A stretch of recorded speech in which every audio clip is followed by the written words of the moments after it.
Entre 1865 e 1866, as jovens repúblicas do Peru, Chile, Bolívia e Equador uniram suas forças para enfrentar a ameaça de uma possível reconquista espanhola.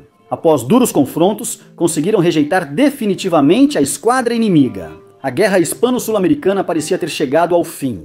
No entanto, um novo problema surgiu quase imediatamente: as disputas fronteiriças. Durante o vice-reinado, a coroa espanhola nunca definiu claramente suas jurisdições, criando um vazio que logo gerou conflitos entre as novas nações. Uma das maiores tensões explodiu nas fronteiras entre o Chile e a Bolívia. Ambos países mantinham limites diferentes dentro da vasta região do deserto do Atacama. Para o Chile, a fronteira ia até o paralelo 23, para a Bolívia, até o 26. Tratava-se de uma faixa importante, pois continha valiosos depósitos de guano e principalmente de salitre, um mineral cobiçado por seu valor como fertilizante e componente da pólvora.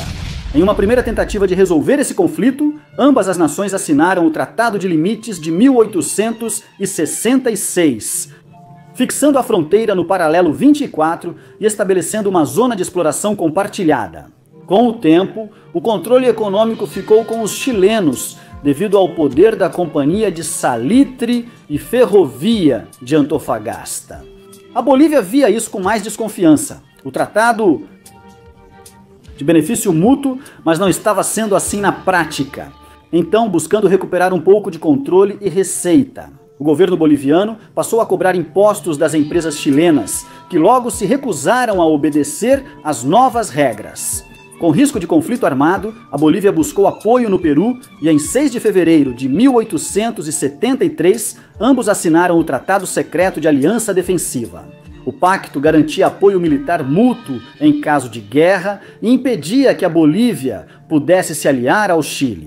O Peru temia o avanço das empresas chilenas. A produção de salitre deles tinha custos consideravelmente mais baixos, o que lhes permitia competir de forma vantajosa nos mercados internacionais, especialmente na Europa. Isso gerou uma queda na demanda pelo salitre peruano, cuja indústria, por outro lado, havia sido nacionalizada.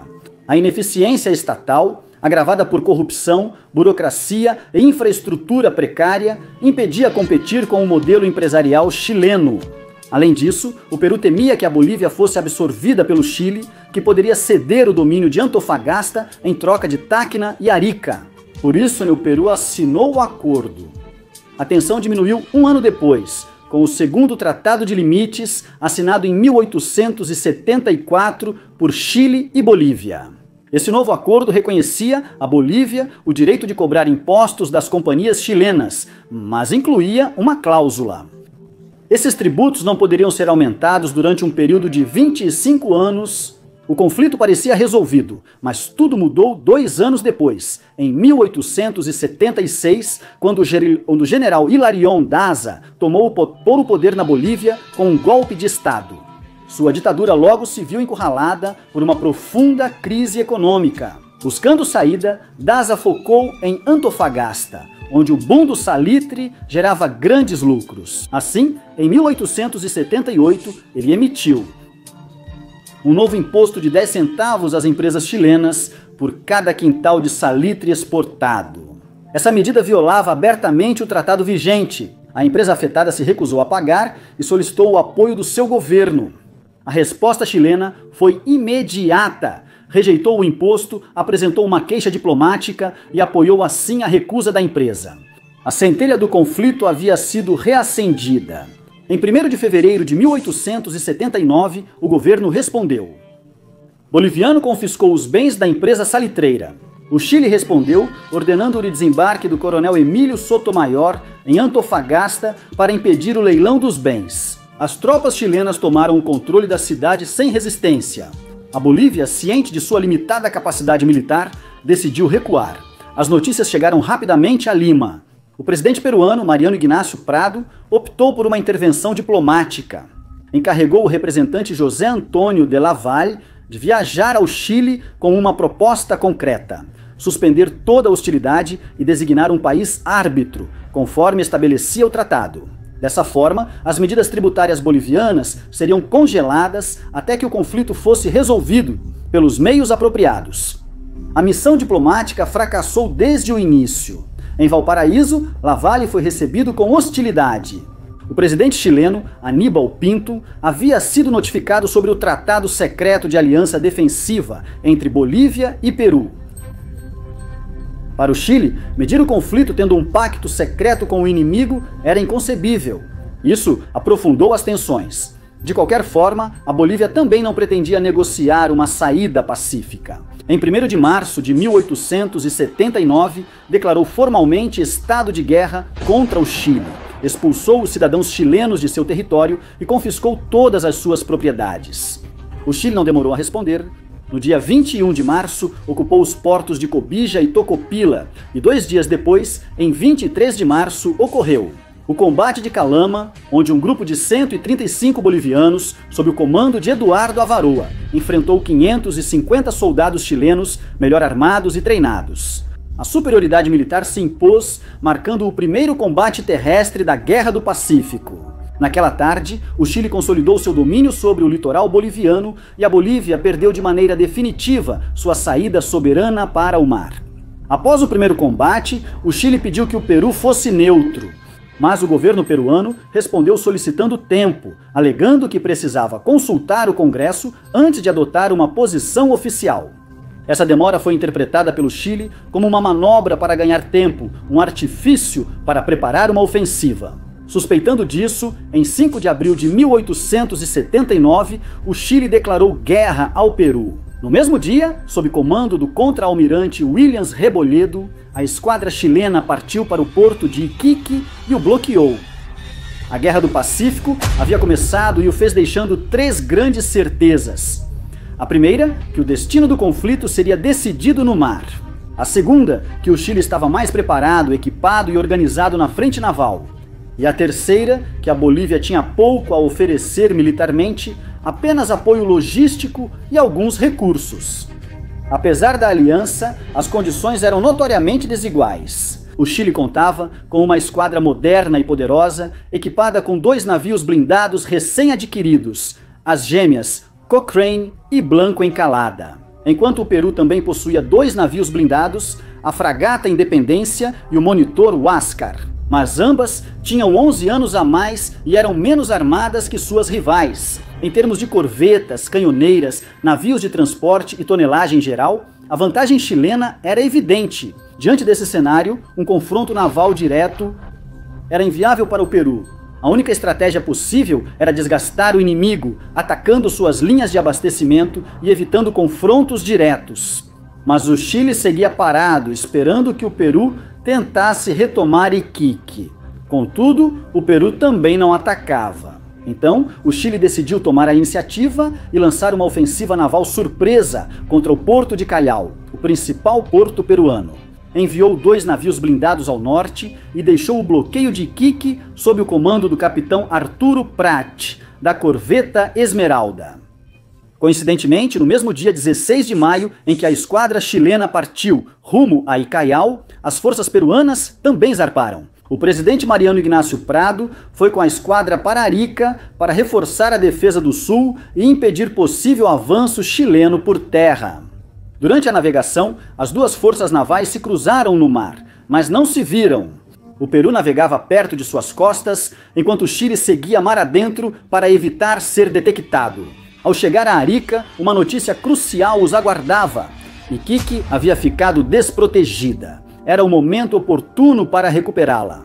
O capitão Miguel Grau, comandante do monitor Huáscar, lideraria o ataque. O combate de Iquique começou às 7 horas, do dia 21 de maio de 1879. As corvetas chilenas, surpreendidas, decidiram abrir fogo imediatamente, mas seus projéteis atingiam a blindagem do monitor peruano, sem causar dano algum. Para vantagem, o Huáscar iniciou a perseguição à corveta Esmeralda, enquanto a fragata Independência se separou para caçar a canhoneira. Covadonga tentando fugir para o sul. O Huáscar encurralou a Esmeralda no porto de Iquique. Miguel Grau, atento à proximidade da terra, agiu com cautela.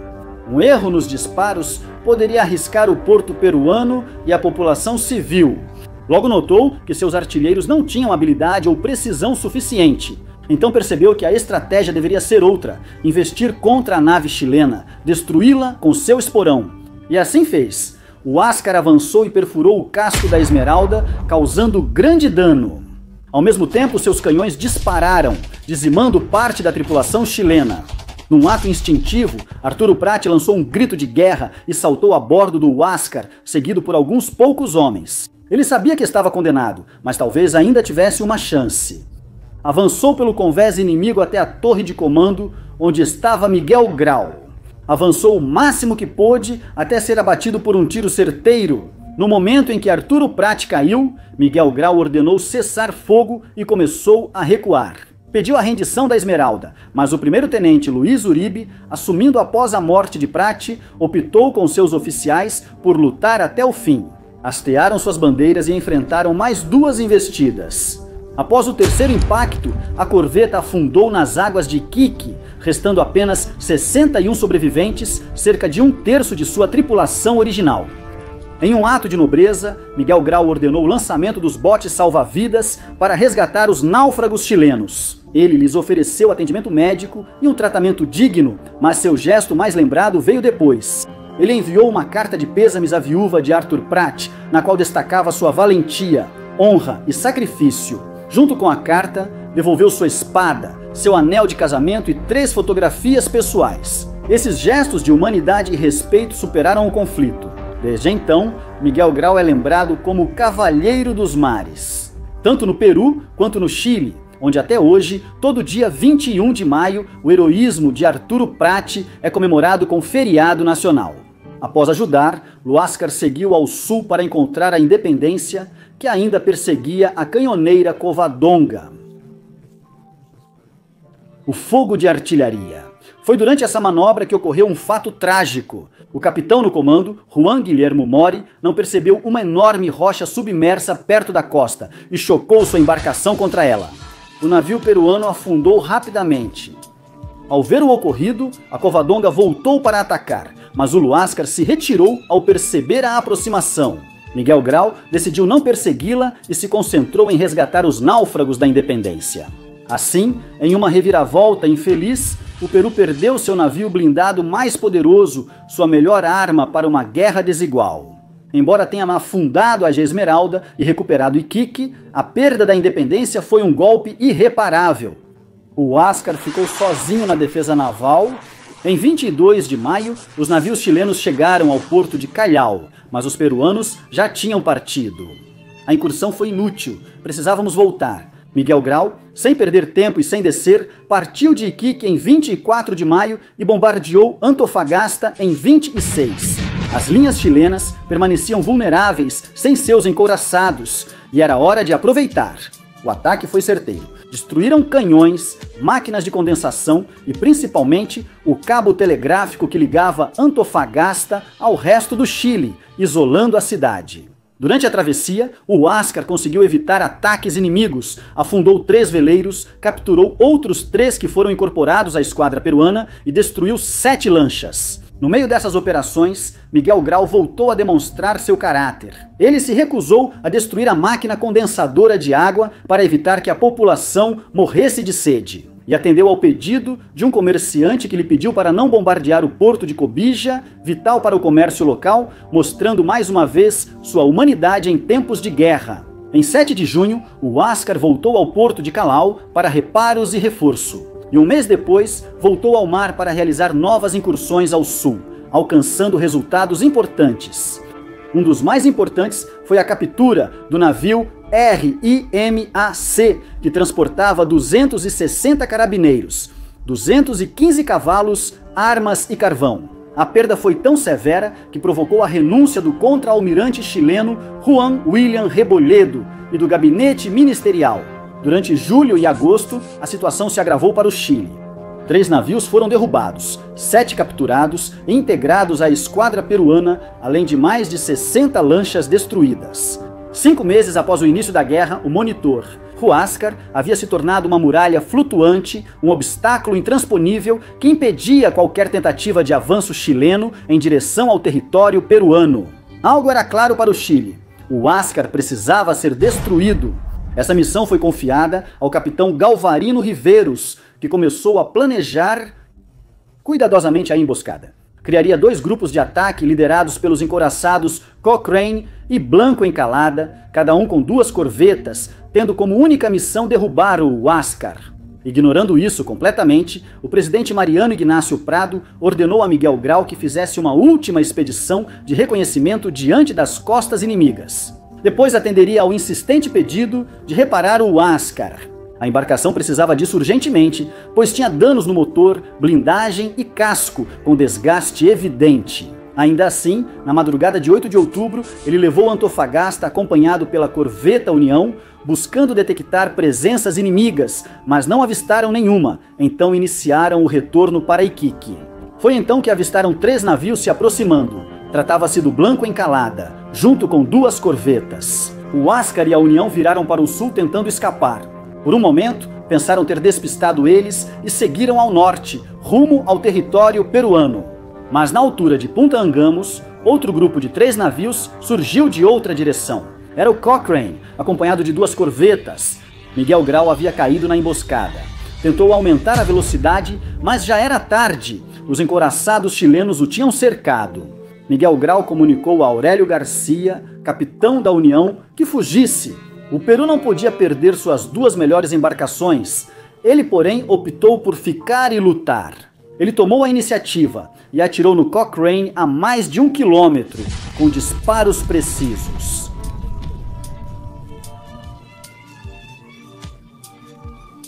Aproximou-se e disparou projéteis. Um atingiu as linhas de direção do Huáscar, quase tirando sua manobrabilidade. Logo depois, outro tiro atingiu a torre de comando e Miguel Grau morreu na hora. A tripulação abalada ficou sob o comando do capitão Elias Aguirre, que recuperou o controle do monitor. E sem se render, decidiu lutar até o fim. Tentou atacar o Blanco Encalada com o navio. Mas o couraçado chileno desviou a tempo e respondeu com novos disparos que tiraram a vida de Aguirre. O comando então passou para o tenente Pedro Garenzon, que encontrou o Huáscar com toda a sua artilharia inutilizada.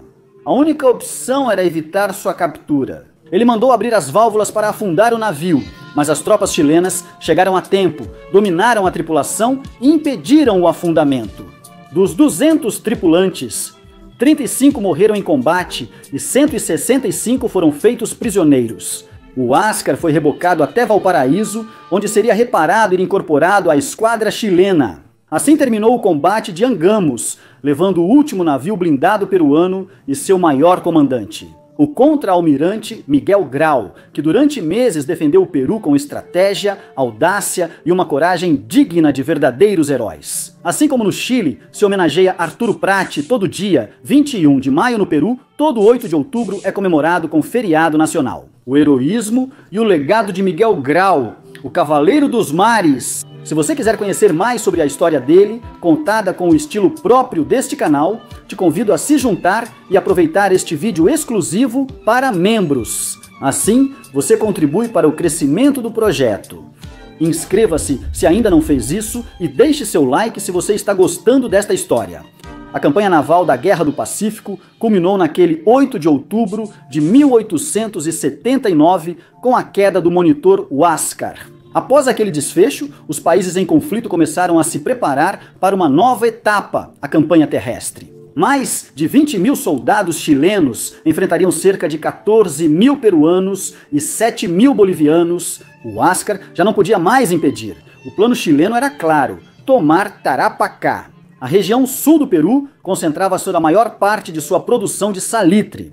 Conquistá-la não só significaria dar um golpe contundente na economia peruana, mas também eliminar seu principal concorrente industrial, a invasão. Eles escolheram o porto de Pisagua, atacaram o forte e bombardearam os canhões costeiros. Barcos cheios de soldados então invadiram as costas e defesas. O combate corpo a corpo se desencadeou com ferocidade. A resistência aliada foi tenaz, contendo o avanço durante horas. Mas, finalmente, mais de 10.500 soldados chilenos conseguiram desembarcar, garantindo a primeira vitória em terra. O Chile teve 68 mortos e 200 feridos. A Bolívia perdeu 200 combatentes e 70 foram capturados.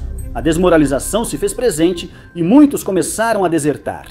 Assim começou a campanha de Tarapacá. O próximo confronto ocorreria apenas 4 dias depois, em 6 de novembro, em Pampa, Germânia. No local, 181 caçadores a cavalo chilenos enfrentaram 115 húsares de Junín.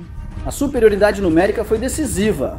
A segunda vitória chilena se consumou em um choque de cavalaria sangrento e sem trégua, onde quase todos os defensores aliados foram cruelmente eliminados. Durante a crise, o presidente peruano Mariano Ignacio Prado reuniu-se com o boliviano Hilarión Daza e exigiu o envio imediato de tropas à linha de frente. O restante de suas forças, que até então descansavam em Arica, eles precisavam de vantagem numérica se quisessem mudar o destino. Se a estratégia que ele tinha em mente desse certo, ainda haveria esperança de vitória. Daza aceitou e seu exército, composto por 4.000 soldados, iniciou uma exaustiva marcha pelo deserto, acampando finalmente na quebrada de Camarones, a cerca de 90 quilômetros das posições chilenas. O plano era promissor. As forças bolivianas atacariam pelo norte, enquanto os peruanos viriam pelo sul, prendendo o inimigo em uma armadilha entre 2 frontes de fogo. No entanto, em 16 de novembro, quando tudo estava pronto, o presidente Daza decidiu subitamente abandonar o plano. Ele mandou as tropas recuarem e retornarem a Arica para protegê-la, dizendo que não havia condições ideais para prosseguir. O exército peruano do sul contava com seu apoio, mas foram traídos, abandonados em um momento decisivo.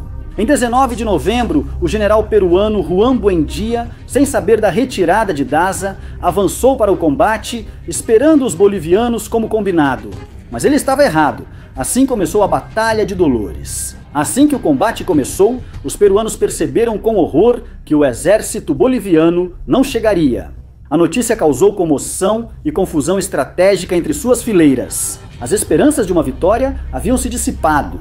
Os chilenos, por sua vez, já os esperavam em posições elevadas nos morros para se defender com vantagem. A vitória chilena foi imponente, forçando o recuo peruano para o povoado de Tarapacá. O Chile havia capturado novamente a cidade de Iquique. 8 dias depois, em 27 de novembro, travou-se outro confronto decisivo, a Batalha de Tarapacá. Tropas chilenas marcharam pelo deserto, decididas a esmagar a resistência peruana de uma vez por todas. Mas agora cometeram um erro grave. Eles acreditaram que o Peru tinha apenas 1.000 soldados sobreviventes, quando na verdade resistiam 4.500. A estratégia chilena consistia em tomar Tarapacá por vários flancos, sem saber que os peruanos estavam muito melhor preparados do que esperavam. Foram horas de combate intenso e brutal, com o exército chileno sofrendo grandes perdas. 576 mortos, 212 feridos, 66 prisioneiros e 6 peças-chave de artilharia moderna perdidas. Naquele dia, o coronel Andrés Avelino Cáceres destacou-se como herói, liderando seus homens com coragem e audácia até a vitória. Junto com ele, destacaram-se os jovens oficiais Alfonso Ugarte e Roque Sáenz Penha. Apesar da vitória no campo de batalha, a situação estratégica não mudou. Os peruanos, exaustos e sem munição suficiente, não conseguiram manter a posição por muito tempo. Após vencer, o exército do general Buendía teve que recuar pelas montanhas até Arica, deixando para trás uma terra conquistada com sangue, mas impossível de continuar defendendo. Apesar de suas perdas, as forças chilenas consolidaram o controle definitivo de Tarapacá. A cidade passaria a ser deles. Após a perda do Independência vieram as derrotas em Angamos, Pisagua, Germânia e Dolores. O presidente Mariano Inácio, sem dinheiro, o que havia se tornado um grande poder, ficou sem dinheiro. Ele tinha o apoio de uma família rica, de um lavador assassino. O governo dos colombianos ficou sem governo. Colombianos que ficaram sem os colombianos, que haviam se tornado um grande poder. Dinheiro. O governo colombiano, que havia se tornado um grande poder, ficou sem, e isso teve consequências. Acusado de covardia e traição, uma junta militar o depôs em 28 de dezembro. Dias depois, o general Narciso Campeiro tornou-se presidente da Bolívia para restaurar a dignidade nacional. Assim terminou 1879, o ano em que a Guerra do Pacífico começou, mudando para sempre o destino de 3 nações. Vários eventos ocorreram rapidamente. Em 1º de fevereiro, a Bolívia confiscou bens de empresa chilena de salitre. Em 14 de fevereiro, o Chile ocupou Antofagasta, iniciando a invasão. Em 1º de março, a Bolívia declarou guerra ao Chile e confiscou bens de cidadãos chilenos em seu território. Em 23 de março, ocorreu o primeiro confronto armado da guerra, o Combate de Calama. Pouco depois, em 5 de abril, o Chile declarou guerra ao Peru, arrastando-o oficialmente para o conflito. Em 21 de maio, ocorre a Batalha de Iquique, onde o Peru afundou a corveta Esmeralda de Arturo Prat, mas perdeu a fragata Independência de Juan Guillermo More. Entre maio e setembro, ocorreram as incursões do Huáscar, sob o comando do contra-almirante Miguel Grau, que hostilizou com ousadia a esquadra chilena, ganhando tempo para descer os Portugueses peruana. No entanto, em 8 de outubro, o Huáscar foi finalmente capturado na Batalha de Angamos e Grau caiu em combate, marcando o fim do conflito naval. Em 2 de novembro, iniciou-se a invasão terrestre, com desembarque e combate. Pela Batalha de Dolores no dia 19 e a Batalha de Tarapacá em 27 de novembro, selando assim o controle chileno sobre toda a província. O ano terminou com profundas mudanças políticas e com a certeza de que o conflito estava longe de acabar. Aproximava-se um 1880 muito mais sangrento e decisivo. Após consolidar Tarapacá, o Chile passou a focar sua campanha em Tacna e Arica. O governo ordenou a ocupação da costa peruana, enviando expedições a Hilo, Moquegua e Huyendo, que foram ocupadas sem resistência. Ao mesmo tempo, o bloqueio naval foi intensificado e o monitor Huáscar reapareceu em combate. Navegando agora sob bandeira chilena, os chilenos saquearam as cidades e destruíram as infraestruturas ferroviárias, paralisando as comunicações peruanas. Mas o ponto de inflexão chegaria em 22 de março com a Batalha de Los Angeles, onde o batalhão Atacama atacou o batalhão. Vingadores de Grau entrincheirados no Cerro Los Angeles, perto de Moquegua.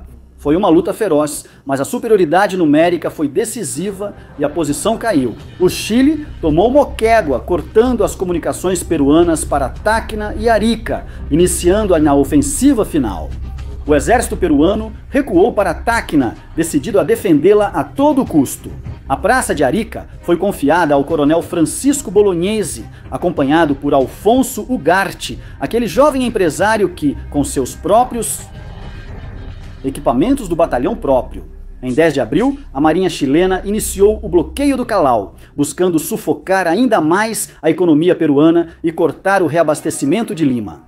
Apesar de alguns sucessos isolados, como o afundamento dos navios Loa e Covadonga, o Chile consolidou o domínio absoluto do mar, que manteria até o final da guerra. Em 26 de maio, 2 meses após a Batalha de Los Angeles, ocorreu um dos confrontos mais sangrentos da Jamudor, conhecida como a Batalha do Alto da Aliança. Lá, 14 mil soldados chilenos apoiados por 37 canhões e 4 metralhadoras enfrentaram pela última vez as forças aliadas, que reuniam 11 mil homens e armamento de menor calibre. Foi uma batalha encarniçada, com combates corpo a corpo e execuções cruéis. O campo ficou marcado pela morte. Mais de 4 mil soldados morreram e 5 mil ficaram feridos. Em ambos os lados, o Chile se impôs mais uma vez. Lá caiu. E com isso a Bolívia decidiu retirar-se definitivamente do conflito, marcando o fim da aliança. O Peru ficou sozinho. A má notícia chegou a Arica. A chegada do exército chileno era iminente. Apesar de saber o que estava por vir, o coronel Francisco Bolognesi tomou uma decisão que ficaria marcada na história. Ele não recuaria, lutaria até o fim. Ele contava com 1.600 homens que organizou em baterias defensivas ao longo da praia e no alto do morro de Arica. À frente deles avançavam mais de 6 mil soldados chilenos. A desigualdade era esmagadora. Não havia dúvidas, a vitória seria do Chile. Então, o general Manuel Baquedano, no comando da ofensiva, decidiu enviar um emissário, um sargento portador de uma mensagem que solicitava a rendição de Bolognesi. Buscando evitar um massacre e inevitável derramamento de sangue, a resposta de Bolognesi seria contundente e eterna.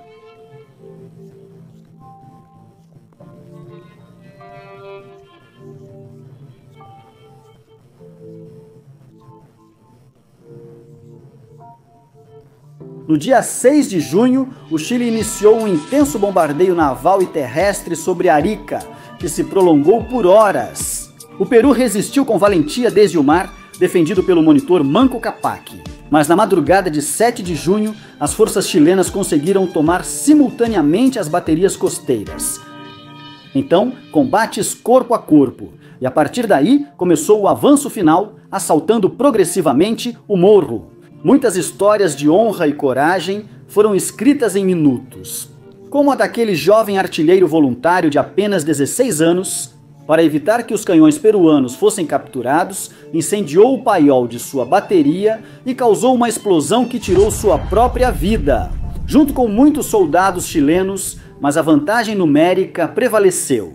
As tropas chilenas avançaram até o morro, encurralando seu inimigo, e após vencer todas as suas defesas e posições, Francisco Bolognese foi atingido por um disparo. Ferido de morte, ainda tentou lutar com seu revólver até que uma coronhada lhe fraturou o crânio, tirando-lhe a vida.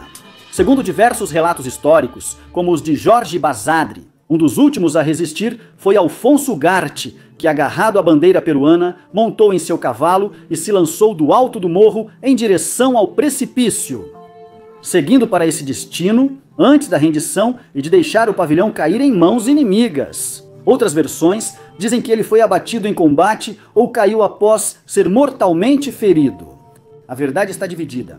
O que é inegável é que Alfonso Ugarte, ao contrário dos demais, não tinha a obrigação formal de estar ali. Desde um jovem empresário de 32 anos, herdeiro de companhias de salitre e mineração. Ele tinha uma viagem de negócios para a Europa e ia se casar, mas decidiu adiar tudo para ficar. Ele usou sua fortuna para armar um batalhão e decidiu lutar até o fim pelo que mais amava, o Peru. Mas apesar de seu valor e sacrifício, Alfonso Ugarte jamais foi reconhecido oficialmente como herói nacional. Pessoalmente, não tenho dúvidas de que ele foi sim. Não era militar, também não tinha um dever formal. Seu amor pela pátria foi tão verdadeiro que ele decidiu dar a vida para defendê-la. Por isso, entre todos os heróis, Alfonso Ugarte é o meu favorito. Comente se você gostaria de conhecer a história completa dele ou de outros heróis da Guerra do Pacífico neste canal. E se você está gostando do vídeo, não se esqueça de se inscrever e deixar um like. É a melhor forma de apoiar o canal e incentivar novas histórias que também merecem ser contadas.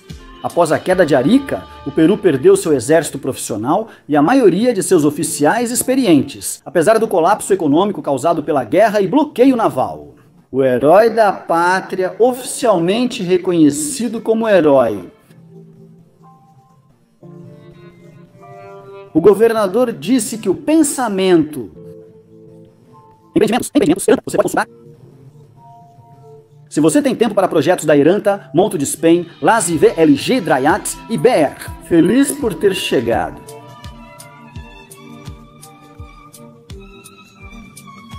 As mulheres também ajudaram fazendo uniformes e apoiando soldados no campo.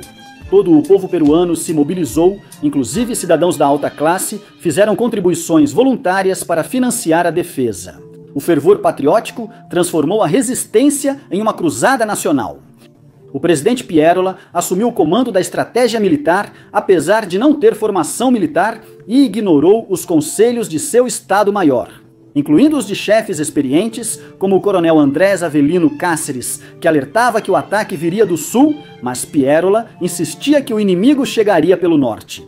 Ele tinha razões para pensar assim, pois entre setembro e outubro de 1880, o Chile autorizou uma expedição de saque e punição, proposta e liderada pelo general Patrício Lynch, no comando de 2.200 soldados que avançaram pela costa norte do Peru, exigindo contribuições forçadas, cotas de guerra e extorsões sob ameaças de saque e destruição. Lynch impôs essas condições aos portos, vilarejos e fazendas de Paita, Etem, Chiclayo, Ferrenhafe, Lambayeque, Supe, Chimbote e outras cidades, causando severos danos econômicos. Em sua passagem, esse, junto com a arrecadação de fundos, eram seus principais objetivos.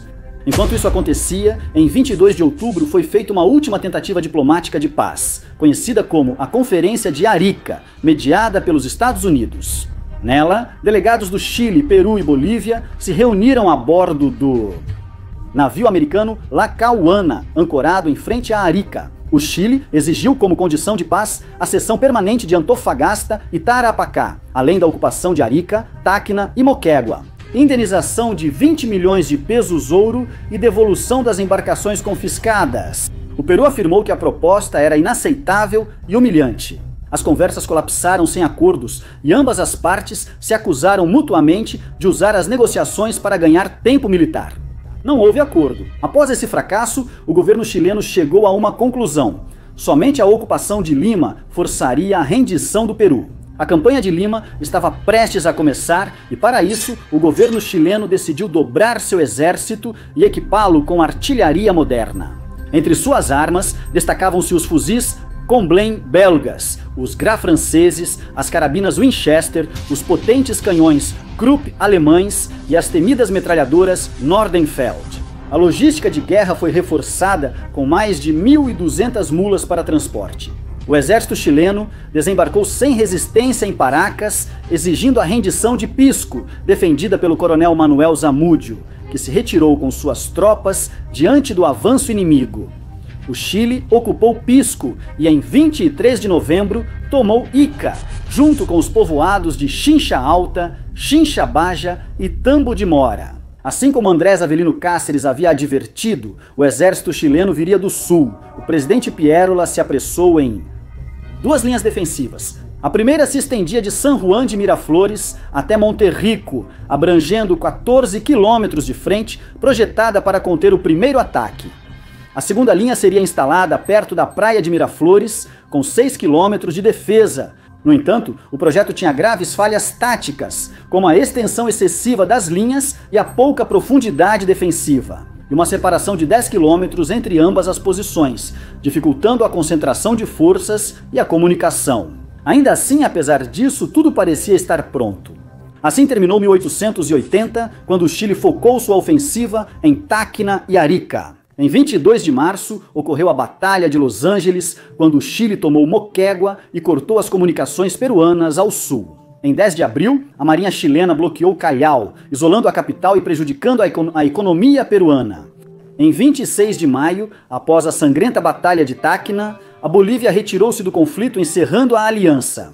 Em 7 de junho, na Batalha de Arica, o Peru perdeu seu exército profissional e seus comandantes mais valentes. Em 4 de setembro, iniciou-se a expedição de Patrício Lynch, que saqueou cidades e vilarejos costeiros do Peru.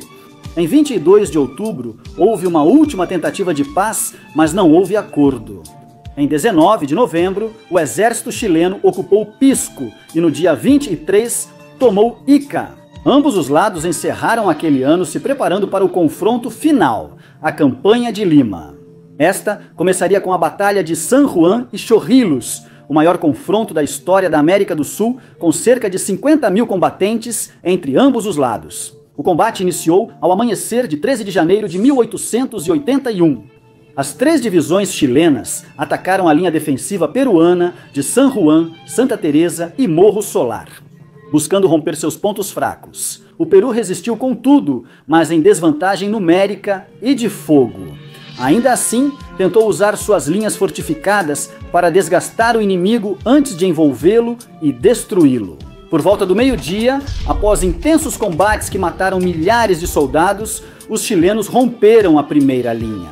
Ela começou a ceder por vários flancos após intensos combates corpo a corpo nas trincheiras. O exército peruano teve que recuar em um cenário desolador. Então, o Chile lançou sua cavalaria sobre as tropas em retirada, iniciando uma perseguição sangrenta. Depois atacaram o Morro Solar e insistiram até conquistá-lo. Dos 5 mil peruanos que o apoiavam, só 280 sobreviveram. Após esse confronto, as tropas chilenas tomaram a estância de Chorrillos, selando o fim da batalha mais cruel de toda a guerra. O saldo foi devastador. Mais de 10 mil soldados mortos, 7 mil peruanos e 3 mil chilenos, 6 mil feridos e cerca de 3 mil prisioneiros. A situação em Chorrillos, Barranco e arredores era desoladora. Ardiam em chamas e a paisagem virou um cenário sombrio de ruína e morte. O general Baquedano ordenou queimar Barranco desde os alicerces, convencido de que ali se escondiam atiradores peruanos. As horas seguintes foram de saques generalizados e estupros cometidos por um exército chileno embriagado, descontrolado após a vitória. No meio do caos, o coronel Andrés Avelino Cáceres sugeriu um contra-ataque noturno surpresa com os 5.000 homens que tinha. As tropas chilenas estavam dispersas e distraídas. Talvez houvesse uma oportunidade? No entanto, Pierola não autorizou essa operação, julgando-a arriscada demais. Cáceres lamentara depois não ter aproveitado essa oportunidade, pois 2 dias depois, em 15 de janeiro de 1881, começaria a Batalha de Miraflores. Após nova tentativa fracassada de rendição do Chile, Pierola recusou-se a capitular sem lutar, ainda contando com uma segunda linha defensiva. Formada por batalhões de reserva de civis, entre 11.000 e 14.000 homens armados, com só 19 canhões e 8 metralhadoras, o exército chileno também sofria com as consequências da batalha anterior, com muitos dos 13.000 soldados exaustos ou feridos. Ambos os lados concordaram com uma trégua até a meia-noite de 15 de janeiro, mas ela durou pouco. Um disparo acidental durante o avanço das tropas chilenas causou um tiroteio cruzado inesperado. A Batalha de Miraflores. O combate se espalhou por toda a segunda linha defensiva. Cáceres lançou um contra-ataque audacioso que quase conseguiu romper as linhas chilenas. As tropas invasoras tiveram que recuar. Testemunhas de ambos os lados afirmaram que, se os batalhões de reserva tivessem ido reforçar o ataque de Cáceres, poderiam ter aniquilado uma parte importante da divisão chilena. Mas esses reforços nunca chegaram. Sem ordens claras, os reservistas permaneceram imóveis, enquanto a tropa chilena, melhor organizada e comunicada, conseguiu se recompor e recuperar a superioridade numérica. No campo de batalha, Cáceres resistiu até o limite. Enquanto isso, Nicolás del Pierola, tomado pelo pânico, ordenou dissolver o que restava do exército, dispersar as tropas. E às 5 da tarde, abandonou o campo de batalha, escoltado por sua guarda pessoal, fugindo para a serra no momento mais crítico do confronto. Apesar do colapso, os comandantes peruanos continuaram a luta nos redutos, mas a superioridade chilena foi avassaladora. Não havia como contê-la. Às 5h30, um segundo ataque fez os redutos caírem 1 a 1. Por volta das 7 da noite, a batalha seguiu dentro de Miraflores, onde as casas de material leve foram facilmente consumidas pelo fogo. As tropas chilenas entraram lutando rua por rua, sob uma escuridão apenas rompida pelo brilho dos incêndios. O balneário transformou-se em um inferno imóvel. Miraflores foi finalmente tomada por completo às 9 da noite, assim como em Chorrillos. As tropas vencedoras saquearam o local com relatos de fuzilamentos de peruanos feridos e execuções de prisioneiros. Esse foi o fim da resistência organizada em Brasília. Lima caiu e seria ocupada militarmente pelo Chile durante os anos seguintes. Até 1883, o exército peruano havia sido derrotado, mas a guerra não terminou ali. Em abril do mesmo ano, iniciaram as primeiras expedições chilenas à Serra Central, resultando em 6 combates entre abril e outubro de 1881. Durante essas campanhas foram cometidos abusos brutais contra a população civil, o que gerou um ódio profundo à ocupação chilena, provocando o surgimento de guerrilhas peruanas nos Andes. A resistência popular havia começado. Em julho de 1881, aristocratas peruanos se reuniram com autoridades chilenas, com o presidente do Peru, Garcia. No entanto, García Calderón também acabaria recusando-se terminantemente a ceder território peruano, como o Chile exigia para alcançar a paz. Diante dessa recusa, em novembro ele foi levado à força e deportado como prisioneiro para o Chile, desencadeando uma nova etapa do conflito, a Guerra de Guerrilha. A chamada Campanha da Brenha, ou Campanha da Serra, começou com uma grande ofensiva chilena contra a Serra Central do Peru. Entre fevereiro e julho de 1882, houve 13 combates no total, concentrados principalmente em Junín, mas também em Ayacucho, Cerro de Pasco e Cajamarca. O coronel resistiu admiravelmente e triunfou em confrontos como Pucará, Concepción e Marcavale, onde, com apoio de guerrilhas locais, conteve e puniu o exército chileno. Em julho de 1882, o Chile foi obrigado a se retirar da Serra Central com um exército ferido e abatido por geografia implacável, doenças e a ação do feroz exército de Andrés Avelino Cáceres, que conseguiu libertar o departamento de Junín e se consolidou como o líder indiscutível da resistência peruana, símbolo de um país que, apesar de tudo, se recusava a se render. Contudo, um mês depois, em agosto de 1882, o general Miguel Iglesias, ex-ministro da guerra de Nicolás del Piérola, fez uma proclama pública em sua fazenda, Montan, em Cajamarca. O fato ficou conhecido como Grito de Montan. Em seu manifesto, Iglesias alertava que prolongar a resistência só traria mais ruína, mais sofrimento. Foi um sacrifício inútil e imperdoável. O Peru deveria buscar a paz, mesmo ao custo de ceder território. Iglesias se autoproclamou chefe supremo do Peru nos departamentos livres do norte e iniciou conversas com os chilenos. Isso aumentou a divisão entre os peruanos. Por um lado, os chilesistas, que apoiavam um acordo de paz, e por outro, os caceristas, que consideravam qualquer cessão territorial como uma traição. Os chilenos reconheceram Iglesias como presidente regenerador do Peru e, para assegurar a paz, mandaram neutralizar Cáceres, ainda ativo na Serra. Assim foi travada a posteira batalha de Huamanchuco, em julho de 1883, onde Cáceres foi derrotado e perdeu completamente seu exército, marcando o fim da resistência peruana. Em 20 de outubro de 1883, Miguel Iglesias assinou o Tratado de Ancón, pelo qual o Peru cedia definitivamente Tarapacá. Tacna e Arica ficaram sob ocupação chilena por 10 anos, ao término dos quais deveria ser realizado um plebiscito de soberania, mas esse plebiscito nunca foi realizado. Após 46 anos, o Tratado de Lima de 1929 devolveu Tacna ao Peru, enquanto Arica permaneceu com o Chile. Além da cessão territorial, o Peru também foi obrigado a pagar indenizações e a reconhecer a validade legal e judicial de todos os atos praticados pelo Chile durante sua ocupação. Foi um tratado que gerou profunda controvérsia devido ao caráter abusivo de suas condições e pela dor nacional que deixou para trás. Em 29 de outubro de 1883, o Chile ocupou Arequipa, último foco de resistência após o tratado. O exército peruano acabou se dissolvendo, a Guerra do Pacífico havia terminado. Em dezembro, o Chile retirou suas tropas e a administração peruana começou a se reconstruir. Tribunais e Prefeitura de Lima voltaram a funcionar, serviços básicos foram restabelecidos e a arrecadação fiscal normalizada. Miguel Iglesias assumiu a presidência provisória, mas não unificou o país. Seu governo não tinha apoio popular e amplos setores o consideravam ilegítimo por ter assinado a paz sob condições humilhantes. Isso logo causou novo conflito interno. O general Andrés Avelino Cáceres, considerado herói nacional por sua resistência, recusou-se a reconhecer a liderança de Iglesias, a quem via como um inimigo da dignidade nacional.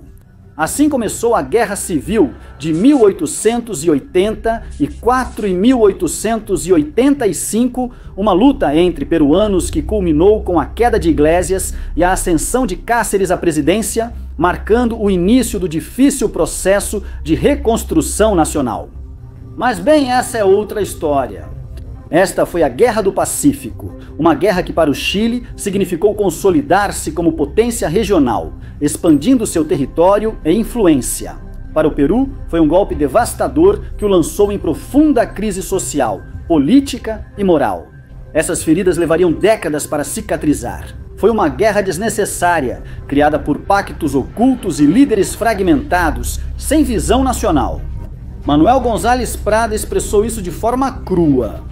O verdadeiro inimigo estava dentro, uma classe dirigente incapaz de se reformar e um povo excluído de sua própria pátria. Durante a guerra nunca houve uma nação verdadeiramente unida. Algo compreensível, já que naquela época a população indígena estava legalmente excluída do país que lhe exigiam defender.